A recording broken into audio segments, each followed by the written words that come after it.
When my brother walked into the living room, I got the fright of my life. In the living room sat four armed men with masks on their heads.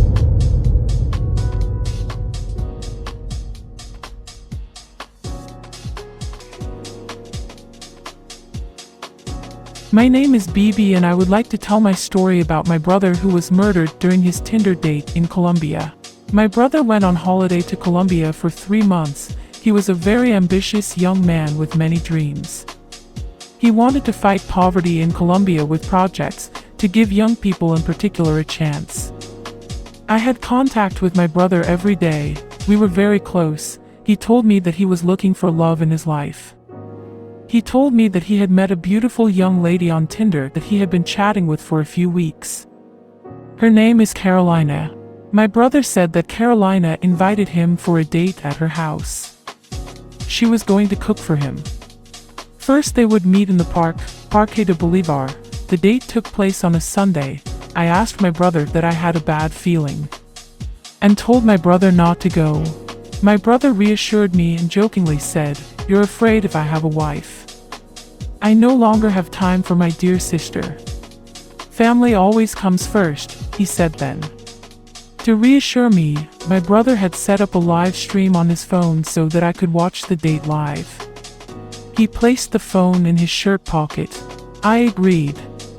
Carolina didn't know that.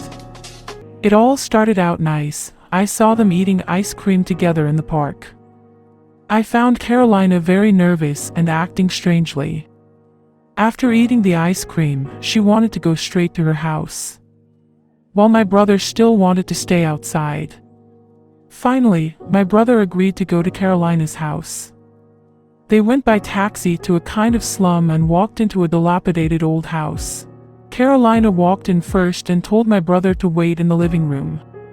When my brother walked into the living room, I got the fright of my life. In the living room sat four armed men with masks on their heads.